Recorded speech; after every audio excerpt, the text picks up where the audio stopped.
SiriusXM keeps truck drivers informed and entertained with coast-to-coast coverage across the U.S. and Canada. Listen to what you love from anywhere on the road with 24/7 ad-free music plus sports, news, talk, and comedy. Hear your favorites on every haul for just $6.06 a month. Sign up at SiriusXMFleet.com.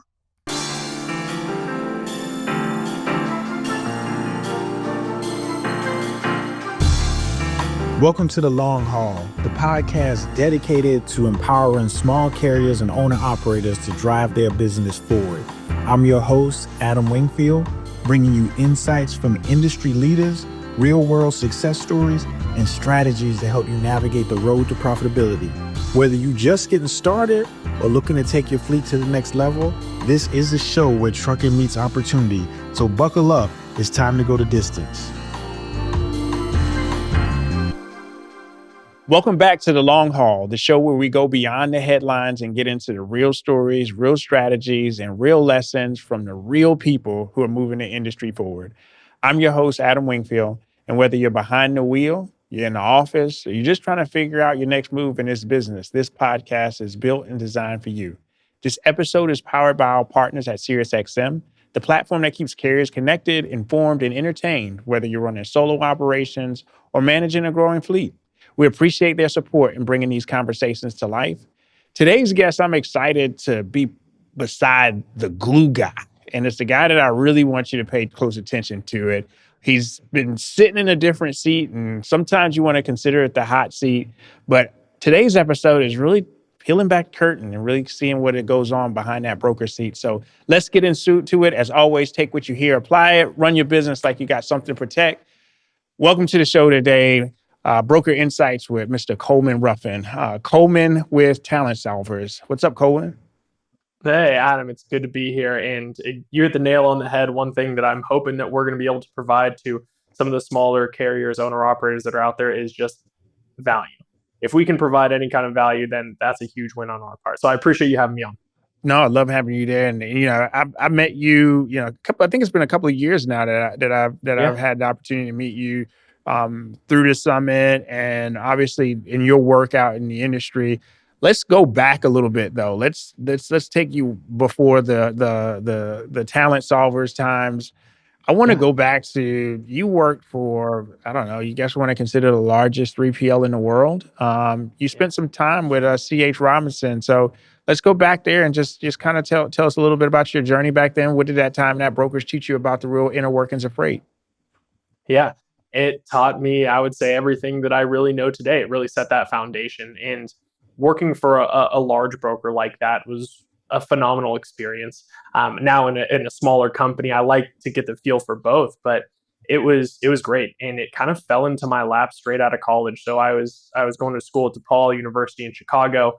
I feel like a lot of people, how you get into logistics, I feel like is one of two ways, right? Your whole family was for generations has been into it, and then you go in, or it kind of just falls into your lap. And I was in the latter portion of that, where a buddy of mine said, hey, you should just apply to this job. It was the first job I applied to, ended up getting the gig, and the rest was history from there. But it was a great experience being able to really get an in-depth dive into what a world-class brokerage is and how it operates, and really what it's really kind of brought to the industry.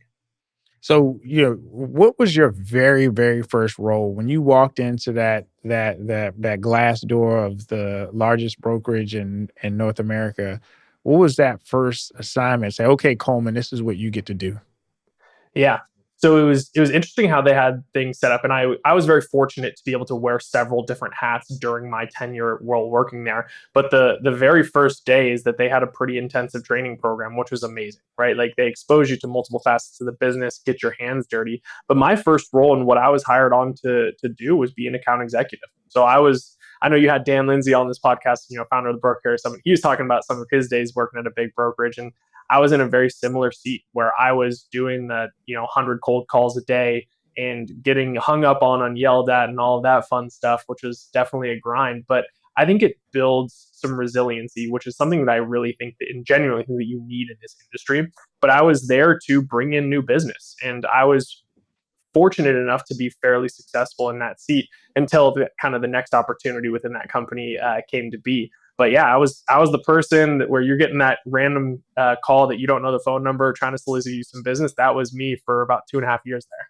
So let's peel that onion layer back just a little bit, because you Yeah, brought up a very, very important component that maybe a small carrier doesn't recognize. And I want to walk in parallel a little bit so they understand the process a little bit.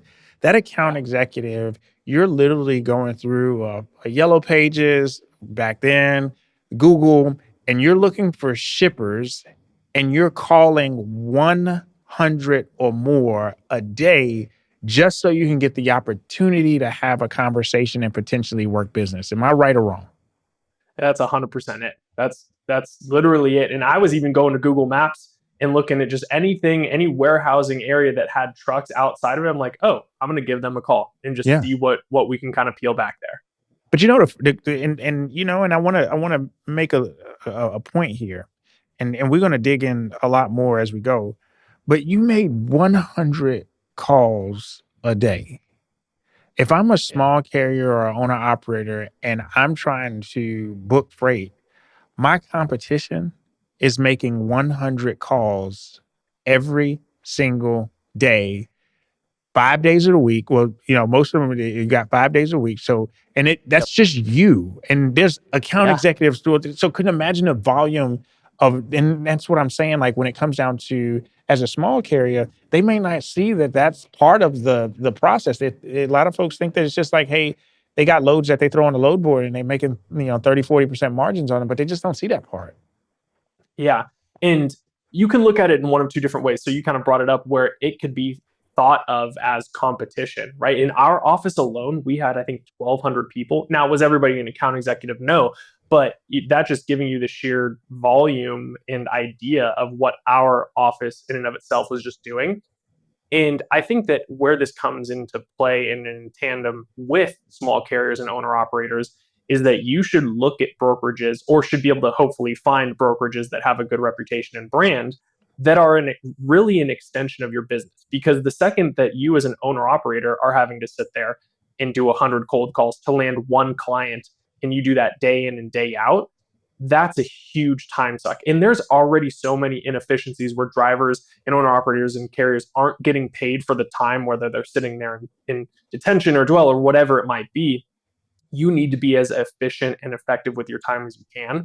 So that's where the brokerage, in my opinion, should come into play, is that they are, again, an extension of your sales. You started in sales, with the account executive role, and then you ended up training new hires on ops and strategy. What did those early reps teach you about how brokers are actually trained to think about carriers?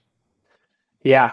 Um, it taught me a lot. And I think that I've been a fan of long haul and watched a bunch of episodes. And I think that this kind of ties into your episode with Avante Jackson, just in terms of training. And I think that when I was brought on, there has always been the big stigma between brokers and carriers. And even internally, if you look at it from account executives and carrier reps, right? It wasn't seen as, hey, we're all moving in the same direction. Let's all figure out ways to win. It was more so about, hey, this side of the business screwed up again, whether it's broker or carrier. Mhm. How can we put the blame on them? And as I was transitioning into training a lot of the new hires, I wanted to try and change that stigma.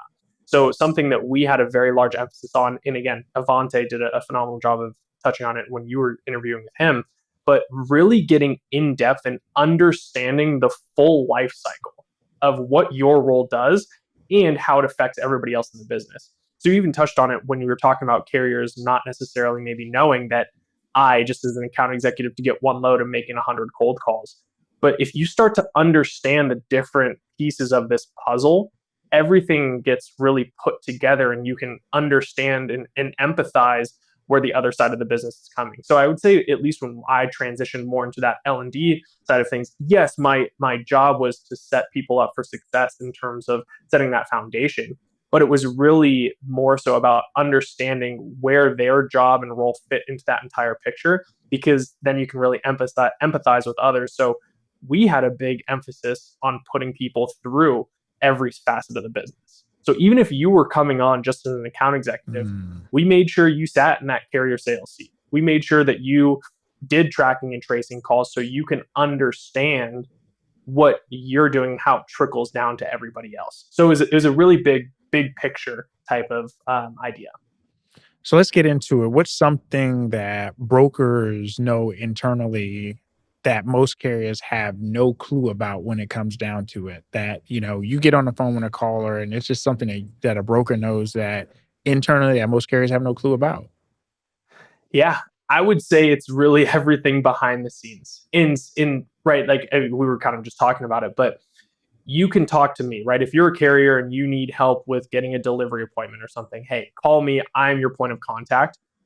It sometimes is really as easy as just, hey, oh, there was a miscommunication. Here's when your actual appointment is. But if there wasn't, then it's my job to then figure out all necessary parties internally to figure out Mhm. how we can then resolve a problem. So it's really everything that's going on behind the scenes. And I think that's really the case with almost any service based industry.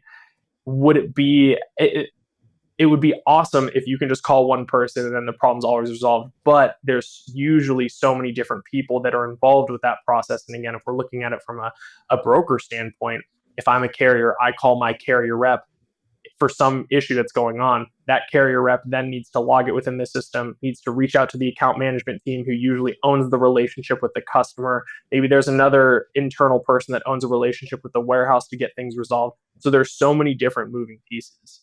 I think that that's really probably one of the biggest misconceptions. And again, it's going back to why if you find a brokerage or broker that works well with you and you trust, know that they're going to do what's necessary to get the job done, as opposed to, again, they get a call with a problem and they're just hoping it's going to resolve itself. They're going to take the necessary actions internally to make sure that you're taken care of. So when a small carrier sees a load posted on a load board, what's already happened before that post goes live? What don't they see? Yeah. I mean, let's start from the beginning. I would say the initial prospecting, like we were just talking about for me as an account executive, where I'm spending probably 2, 3 hours a day of just building a list. Let's say a list of Just the list. just a list of 200 to 250 people that I think might be moving freight. Now, especially with the CH Robinson, it gets a little bit harder because it was so saturated. It was harder to find some of those leads. Might be a little bit different at some of the smaller brokerages, but let's say 2 to 3 hours just to find the prospects. Then I would say another 2 to 3 hours to start hammering out those cold calls. 100 cold calls, I would say generally about, 3 hours of the day, right? Maybe 30% of them pick up. Maybe of that 30%, half of them hang up on you, and then you start to get into actual conversations. But if you look at it right there, that's 6 hours of the day just to find one shipment to potentially move or even quote, right? Like we get the opportunity and they're like, okay, yeah, here's an opportunity on a shipment. Then we internally need to figure out the best way to quote it to make sure that, obviously the brokerage is making money and hopefully keeping in mind that the carrier is still making money at that side of things. Once we negotiate on a price, then we're doing the whole internal dance of building the shipment and then starting to go to market to a carrier. So as soon as they see it on a load board, there's hours and hours and hours and hours of effort that goes into one single load.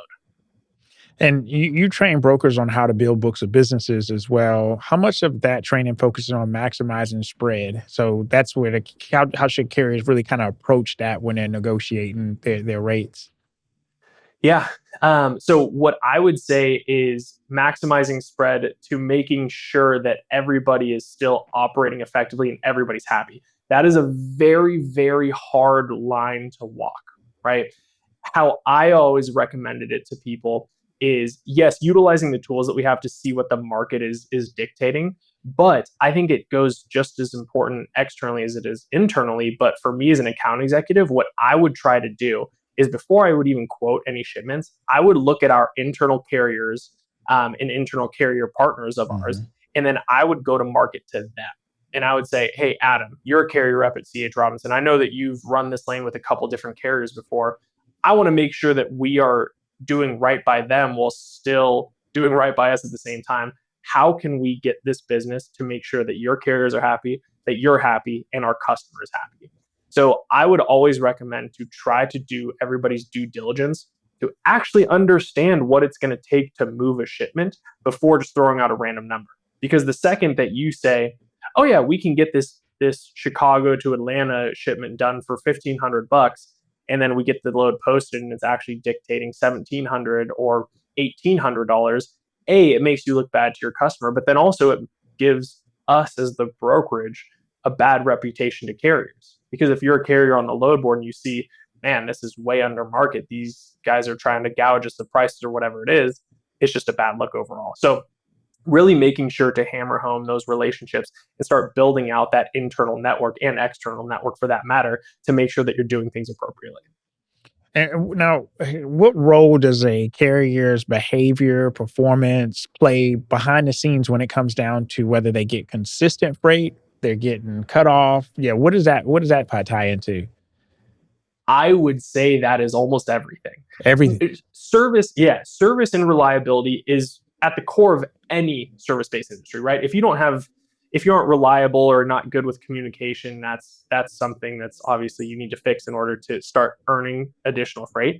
But us as brokerages always knew carriers that had a bad reputation or bad brand because they would always show up late or because their trucks weren't clean when they needed to be food grade trailers or what dropped off loads last minute consistently. So from a reliability and overall branding perspective, that is everything. And that's something that I'm super passionate about now is that I think that we're all not only building our personal brands, but that in turn then goes to our company brands. And that genuinely carries over. I don't want to throw any companies under the name, but we all know Sure. some brokerages out there that have a bad reputation or bad brand.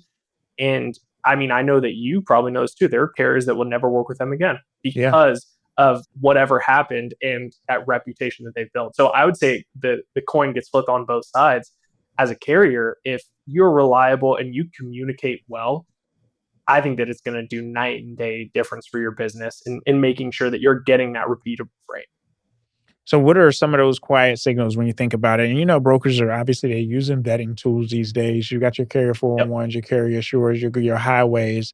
But what are some of the quiet tools that I guess you would say those intuitive tools or signals that brokers use to vet whether a carrier is safe to give that load to, even if the MC is new? Yeah. Uh, First and foremost, I love all the tools that are coming out. I think all the tools and technology that's coming in the industry, some of it's scary, but I think realistically, it's all there to make us better. It's necessary. Um, it's necessary, 100%. I realistically think, and maybe I'm a little bit old school, but I think that talking with somebody goes Hmm. night and day. I mean, you Hmm. can change the course of any relationship.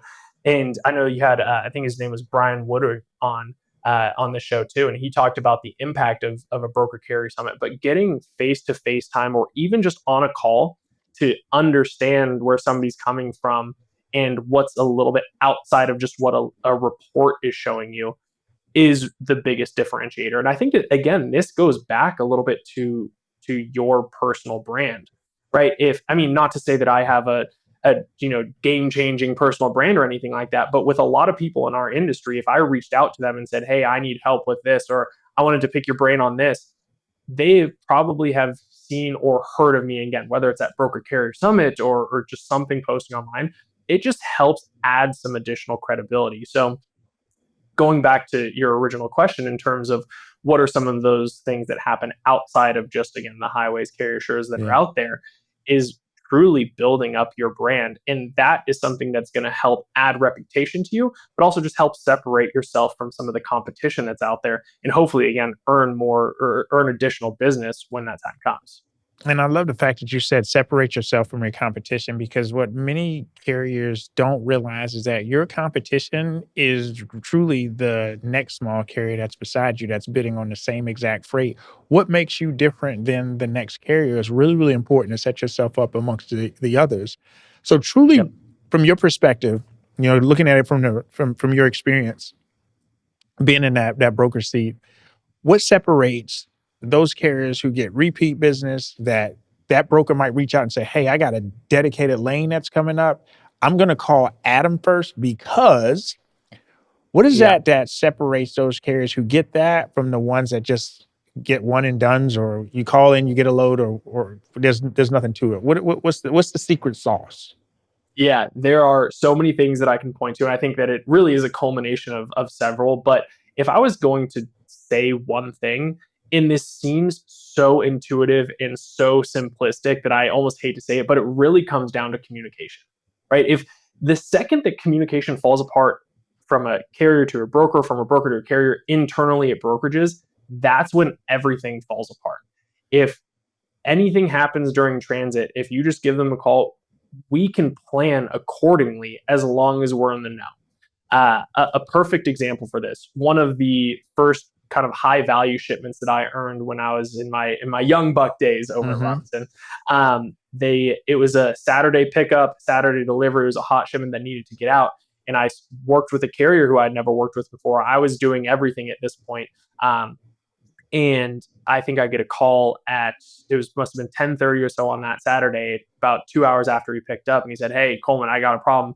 My truck just started smoking. I'm pulled over to the side of the road.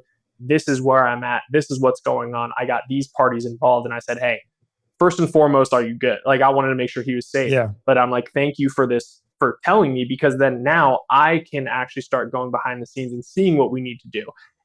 Do we need to get a new carrier in there to transload and actually start get the shipment up there? Can the receiver then wait a couple extra hours? Roughly how long is it going to take him to get fixed?"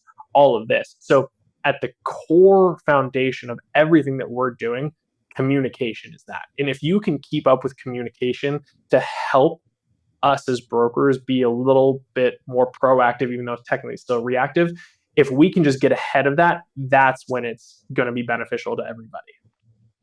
Now, so with that being said, can you speak about how reputation and how fast reputation travels through a brokerage, whether it be how does fast news spread about a bad carrier or a great carrier? Does that, like, I'm a bad carrier, does that does that shoot through it like a wildfire, or how does that work? Oh yeah. And most of these tend to be when things go either terribly wrong or terribly right in terms of when it goes through wildfire. But in that instance, I would tell everybody to work with that one carrier on that first load that I moved, even though it didn't go very smoothly. But I was like, "Hey, listen, this is the best that I can ask for." I mean, he sent me pictures, everything, but it travels insanely fast. And again, more so when things go really poorly.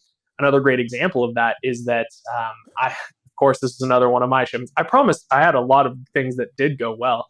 But I had a shipment that I was moving across the country. It was supposed to be a couple days transit.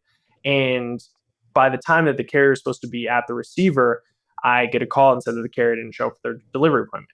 So I called the carrier trying to figure out what's going on. A little bit of back and forth. He said, "Oh, he'll be there tomorrow. He had a breakdown." Okay, fine. So be it. Yeah, I wish that you would have told me that a little bit sooner. But okay, so I get everything fixed with the receiver. Then the same thing happens the next day where they don't show up again for the delivery appointment. And the carrier, then I talk with them and they say, "Oh, yeah, we couldn't get out of the shop in time. It should be fixed tomorrow." So we're going through this whole song and dance. And what was supposed to be a 3 to 4 day transit, or excuse me, 4 day transit, ended up turning into a week and a half.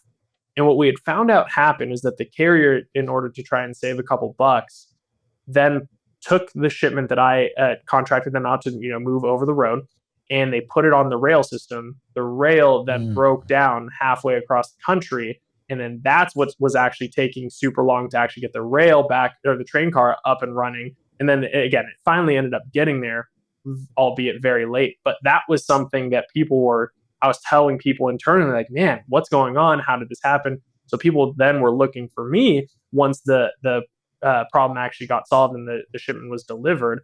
I was saying, "What happens?" Like, and I told them this whole story. And that was one of those instances where I would say 90% of our office, at least, so again, 1,200 people, and within our systems, knew about that and weren't going to work with that carrier again because of the smoke and mirrors, I guess. Wow. And yeah, I think that happens, it happens on both sides too. You got, carriers For that, sure. use that and it becomes the same situation. They just don't have that, integrated platform to do that at the time. But I think that that's important that, that reputation is understood and communication, like you said, if something happens on a load, just, call. Being proactive in communication, you can never over communicate. And it's super important as a small carrier that is building your brand reputation is that you do those things. And I appreciate the conversation around that. It kind of takes me back, Coleman, to I'll never forget, man. I was, this was kind of in my pre-entrepreneurial days, and I was working at a 3PL at one time. I won't say the name of them, but you can pretty much read between the lines. And I'll never forget. I had the opportunity to work there, get an understanding on what it looks like behind the scenes. And I'll never forget, man. One time I went to lunch on the south side of Charlotte. Yep. This particular broker has an office in Charlotte that's not far from where I went to go lunch at. And I was sitting there by myself, and it was a group. There was probably maybe about 4 or 5 of them sitting off to the left of me. And this is an honest to God true story. And I can hear every word that they're saying, but obviously I'm not ear hustling. I'm just trying to eat. And they were talking about how much money that they made on their loads for that day. They were saying, oh, this load paid this, and I only had to pay the carrier that. And that type of conversation and how they were going back and the excitement behind it obviously paints that negative light when it comes down to that. My question to you is around one of the hottest topics that has been spread through the industry since deregulation, which has Yep. been the broker transparency. Yeah. What are being on both sides of the table? What are your feelings about broker transparency? Being that you get the opportunity to see both sides. Yeah. It's interesting. So I've heard, and I've actually argued for both sides before, just because for sake of conversation. My personal opinion is that it's not something that's necessary. Now, taking what you said just a hair back, right? I think that the brokerage space is getting over hopefully, knock on wood, the phase of being like the Wolf of Wall Street, right? For Yeah. those that have seen it, you kind of Yeah. understand that, oh man, I made X amount of money and like screw the person that I'm working with. And I think for right, wrong, or indifferent, and I mean, I disagree with it, but I think that that's what our industry was for a while, is literally just saying, hey, how can I maximize as much money as I can on this specific shipment? And I'm going to keep doing that over and over and over again to look out for myself and then nobody else. I would like to think that things are somewhat changing. So again, going back to your question, I don't think that it's something that's necessary as long as you are working with people that you know and trust. And I think that there's that mutually, unspoken rule or mutual agreement there of saying, hey, listen, I'm going to make sure that you are doing what you need to succeed. You are happy. I'm then going to, go behind the scenes and do what I need to do to make sure that I'm succeeding and happy. And it kind of trickles down from there. So do I think it's something that we should do? I personally do not. But I think at the very core of that is that everybody needs to make sure that they're taking care of others. An interesting way that we were kind of just bringing this full circle to some of the stuff that we're doing now. We were just talking about our core values here internally. And one of the main ones that came up is people first. Like, do right by the people that you're working with, and it will come full circle.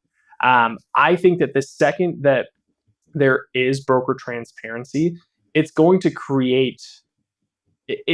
minimize the amount of effect that brokers can have, just from hey, if everybody knows what every broker out there is going after, are people actually going to be willing to pay?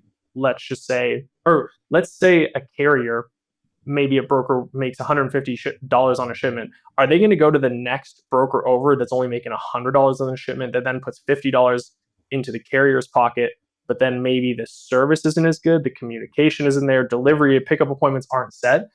I just think that it's a little bit of a slippery slope.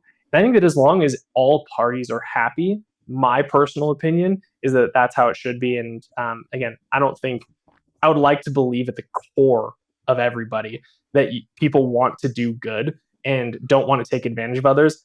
I know that for a long time, again, that hasn't happened. And I think that there are still those people out there, but I would like to believe in the good in people in that.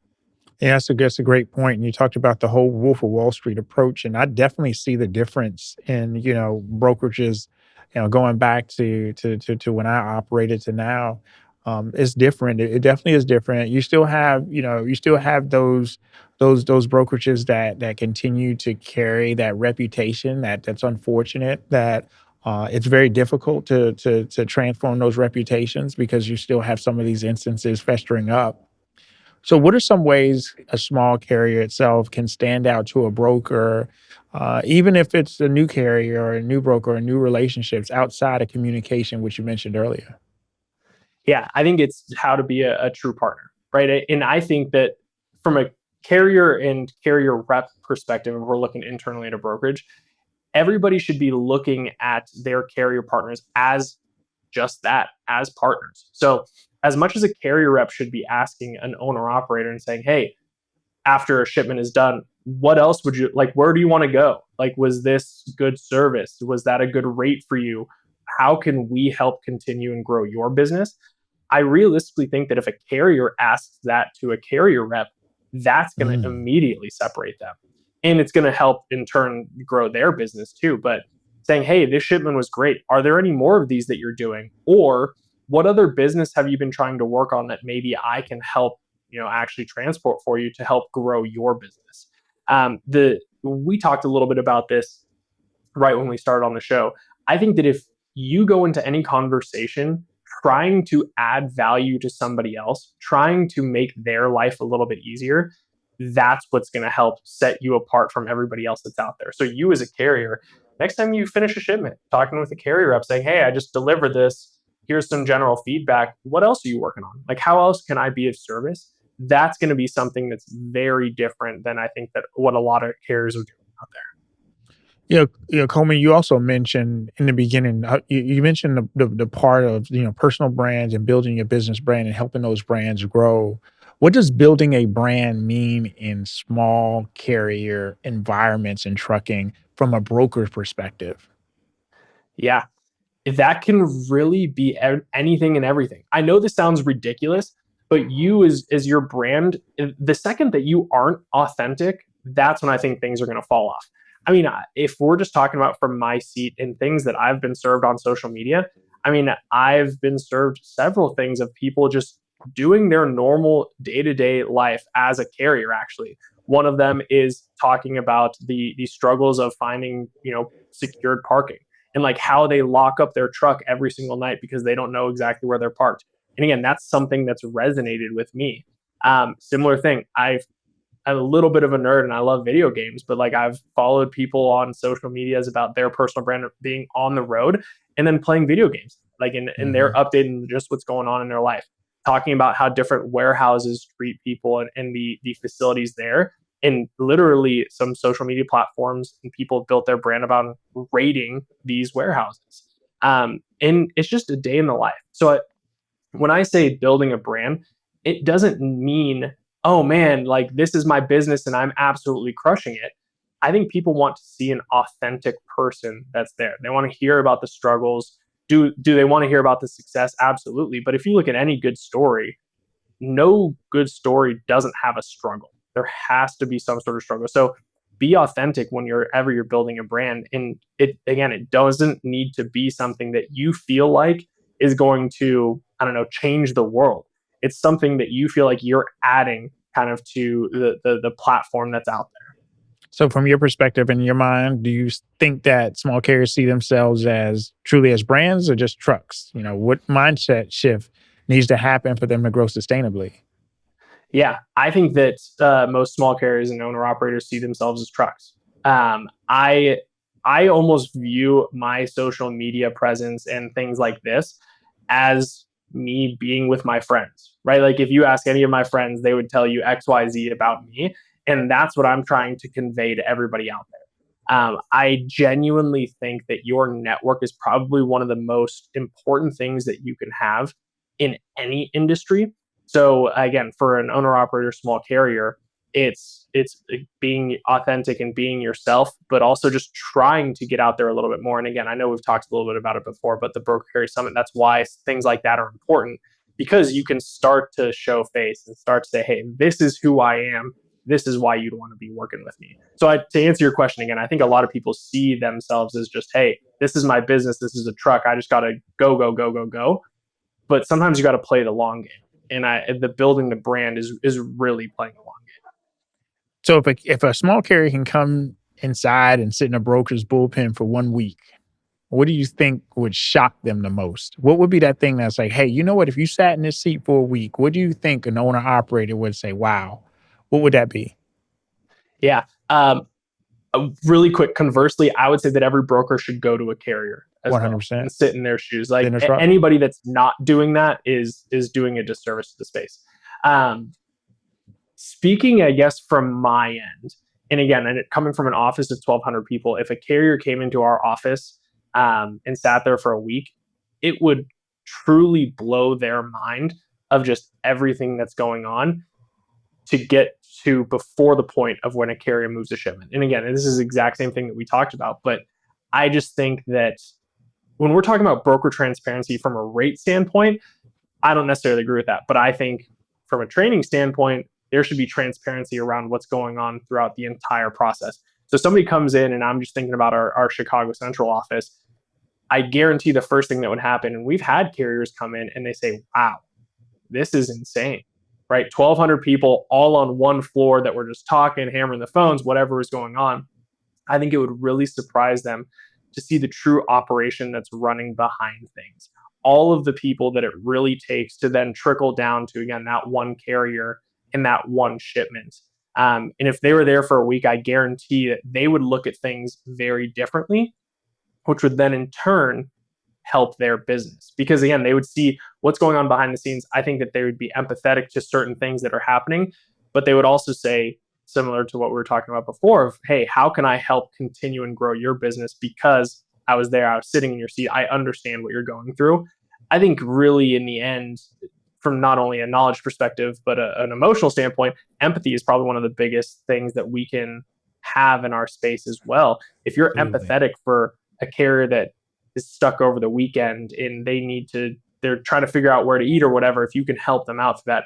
If you're empathetic for your carrier up on the phone that had a bad day for whatever reason, that's huge. So I think that is part of what you would get out of that experience is understanding what goes on behind the scenes like we were talking about, but also being able to empathize when things aren't necessarily going right, hoping and realizing that it's not your partner's fault, it's something else that's going on internally and they're working to fix it. The crazy thing is, Coleman, when you was talking about, hey, I think that on the adverse side, brokers should go sit in a carrier seat for a week. It's crazy you said that and that you mentioned that. I remember, and I won't say where I was speaking at. I was speaking in the last year. I spoke at a group. It was a large group of brokers from a carrier perspective, obviously. And then I asked them, I was like, okay, how many people in here, by show of hands, how many people in here live near truck stops? And the room was for everybody's, I would say at least 75% of the room, everybody raised their hand, right? And I want you to keep your hand up. Those 75%, I want you to keep your hand up.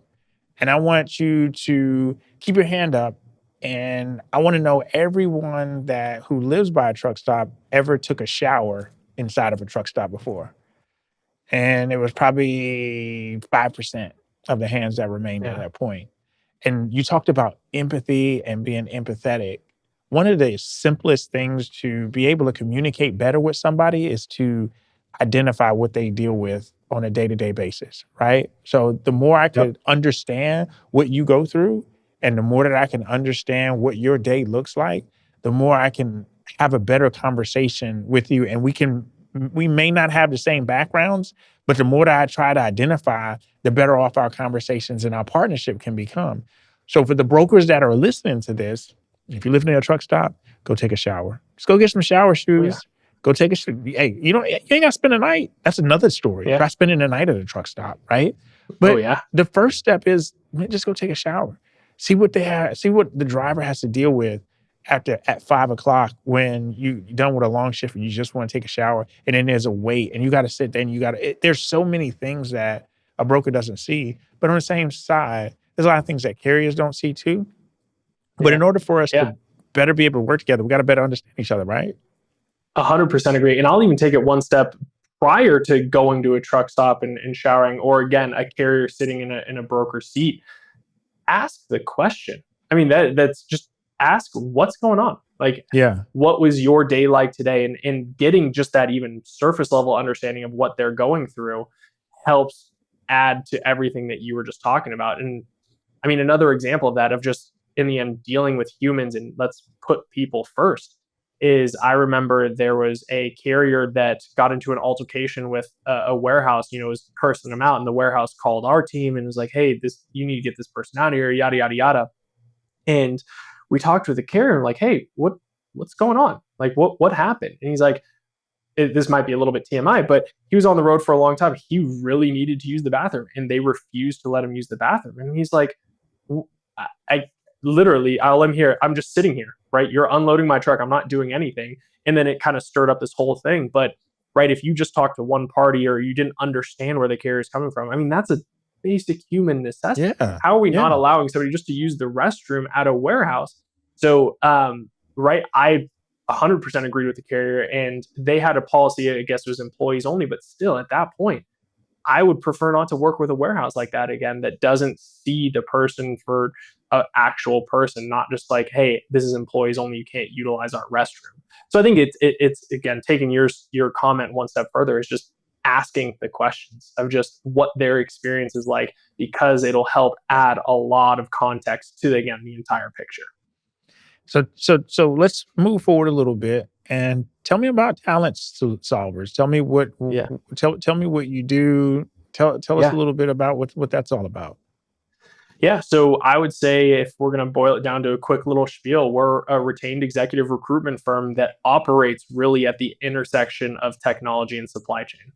So we have always been passionate about, since the inception of our company, about working in supply chain and logistics and finding the best talent for the best teams to really grow successful companies. But then what's been really cool about it over the last several years is this injection of technology. So I would say we operate right at the intersection of those two. And our whole goal is to really make sure that anybody out there gets their critical hires right. Because I'm a firm believer in this. I know the people in our firm are a firm believer in this. But if you hire the wrong person, that's Oh not yeah. just lost money, but that is something that trickles throughout an organization. And an easy example of that is a sports team, right? You can have some of the best players in the world, but if you have that one person that's a prima donna and then just Yeah. toxic to the culture, you're not going to build a successful organization. So that's where really we like to operate. That's amazing. But the bigger thing behind that is that where you're at is kind of just a journey, step in a journey from where you started. Like it all Yeah, started in freight, but it started at the ground floor of freight. So it started, hey, exactly. I can resonate with that because I've done these things. I've done Yep. these different roles. So I think that that's really really important to call out. Any final Yeah. advice for a small carrier that's trying to stop chasing one-off freight and needs to start building relationships with brokers that truly, truly last from your experience based on, what you've done, and what you've accomplished in the last decade? Yeah. The two main things that I would say are building a brand. And this is the marketer, the internal marketer on my Yeah. side. You should be posting on social media. You should be giving people an insight into your life in terms of what your business is like. A quick little segue from that is that I'm not huge on sharing my personal life on LinkedIn or socials, but I talk about business and what's going on in the space and all of that. So you can find that sweet spot. But building your brand is going to be one of the biggest things that you can do. And then a close second that kind of does lead into that is putting yourself out there. Finding these events that you can go out to and start making introductions and say, "Hey, my name's Coleman. I run this company. It's just me right now, but looking to grow and looking to add additional headcount." Really getting out there and putting faces to names and growing your network. Those two things, from a networking and a brand perspective, that's what's going to set you apart from everybody else. And that's what's going to be the long term strategy to grow. The crazy thing about that is that our industry is so fragmented, but it's so close. Yeah, Yep. and the reason why I say that is that I really truly believe in the power of relationships and networking, which is Yep. why I go to events and things like that and connect. And I've learned that I'm an introvert, but I have to pretend that I'm an extrovert in order to benefit from those extrovert type of benefits. But the Yep. most important thing is that you have to get out. I don't care if you're an owner operator, small carrier, you have to plan for these events. So if there's a trucking event that's in August, go ahead and start planning now. Start putting seed money down to the side and putting it away in a mattress or whatever you got to do for right now, so that way you can park your truck for a day or two. So that way you can Yep. meet the Colemans, you can meet the Adams, you can meet these people that, you know what, that can potentially connect you with the next person, that can connect you with the next person. And like we talked about in the beginning of the call, those connections are the ones that get you the repeat, they get you direct, they get you dedicated. Whereas the other stuff, you really kind of like, yeah, we'll just do this one off. So I appreciate you Yeah. bringing that to the table. Yeah, and I would say everything that we do, and especially carriers, I would argue carriers almost more than anybody. Everything you do is a function of time and making sure that there is that ROI there.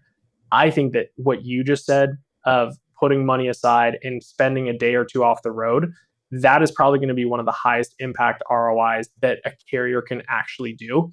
And nobody's doing. Again, I know that the broker carrier summit's out there, but if we're looking at even Manifest, which is maybe a little bit probably outside of where just an owner operator might want to go, but that's what 5,000-6,000 people out of a multi-million person industry.